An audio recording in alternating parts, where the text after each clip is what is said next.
নমস্কার বন্ধুরা, প্রমিলাস কিচেনে আপনাদেরকে স্বাগত। আজকের রেসিপি লাচ্ছা পরোটা। এই পরোটা বানানোর জন্য সবার প্রথমে এখানে আমি 1 কেজি ময়দা নিয়েছি, তার মধ্যে পরিমাণ মতো নুন আর 2 চামচ মতন চিনি আর 3 চামচ মতন রিফাইন তেল দিয়ে আমি শুকনো উপকরণগুলো খুব ভালোভাবে মেখে নেব।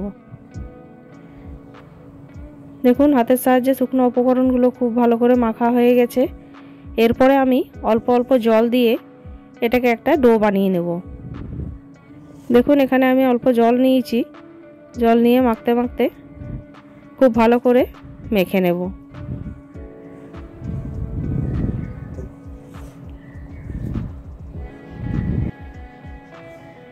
দেখুন এখানে ময়দাটা মাখা হয়ে গেছে, খুব ভালো করে প্রেস করে করে ময়দাটা মেখে নিয়েছি। এরপরে আমি এর উপরে কিছুটা তেল দিয়ে বুলিয়ে নেব। এখানে আমি কিছুটা সাদা তেল দিয়ে দিয়েছি। সাদা তেলটা দিয়ে আমি এইভাবে চারদিকে বুলিয়ে নিয়ে এরপরে ঢাকা দিয়ে আধ ঘন্টার জন্য রেখে দেব।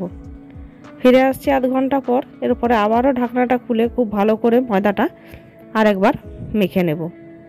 মাখা হয়ে গেলে এরপরে আমি এটাকে দুভাগ করে নেব। তারপরে আরও ভালো করে মেখে এগুলোকে আমি ভাগ ভাগ করে নেব। এই লেচিগুলো এরপরে কেটে নেব আমি। এখানে আমরা যে রুটি করি তার থেকে বড় হবে লেচিগুলো। এই যে দেখুন আমি এই সাইজের লেচিগুলো কেটে নিয়েছি। এভাবে আমি সমস্ত লেচিগুলোকে রেডি করে নেব। এখানে লেচিগুলো রেডি হয়ে গেছে। এরপরে আমি পরোটাগুলো বেলবো। সবার প্রথমে পরোটাটা আমি তেল দিয়ে বেলে নিয়েছি। এরপরে এটার উপরে আমি সাদা তেল বুলিয়ে নেব। তারপরে আবার কিছুটা শুকনো ময়দা এর উপরে ছড়িয়ে দেব। ময়দাটা দেওয়া হয়ে গেলে এরপরে আমি একটা ছুরির সাহায্যে এইভাবে সমস্ত পরোটাটাকে কেটে নিচ্ছি। পরোটাটা কাটা হয়ে গেলে এরপরে আমি এইভাবে হাতের সাহায্যে রোলের মতন ঘুরিয়ে ঘুরিয়ে এরকম করে ঘুরিয়ে একটা লম্বা রোলের মতন বানিয়ে নেব। এরপরে এটাকে আবার ঘুরিয়ে ঘুরিয়ে আবার একটা লেচি তৈরি করব।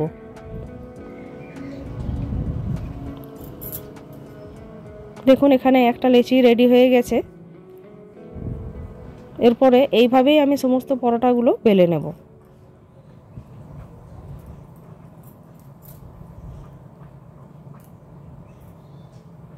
এই লেচিগুলো আমাকে আরও একবার বেলে তারপরে তাওয়াতে ভাজতে হবে।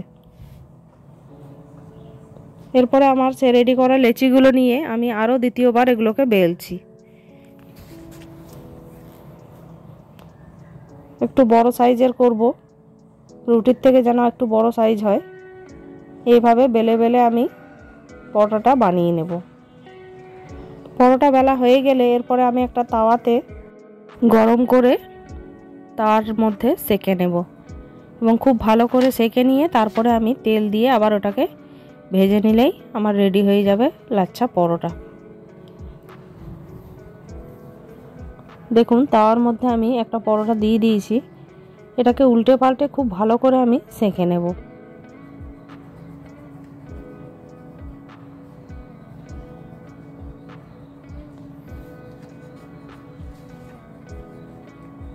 খুব ভালো করে সেঁকা হয়ে গেছে। এরপরে আমি এটার মধ্যে তেল দিয়ে আবারও খুব ভালো করে ভেজে নেব।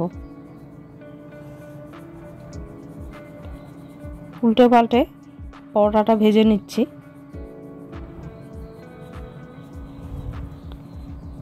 দেখুন আমার পরোটা একদম রেডি। আমার এই লাচ্ছা পরোটার রেসিপি যদি আপনাদের ভালো লাগে অবশ্যই লাইক, কমেন্ট এবং সাবস্ক্রাইব করবেন। দেখুন আমি একটা হাতের সাহায্যে ছিঁড়ে দেখাচ্ছি এটা কতগুলো লেয়ার হয়েছে এবং খুবই নরম হয়েছে লাচ্ছা পরোটাগুলো। দেখুন চারদিক থেকে ছিঁড়ে ছিঁড়ে যাচ্ছে। ফিরে আসবো আবার অন্য কোনো রেসিপি নিয়ে। ধন্যবাদ।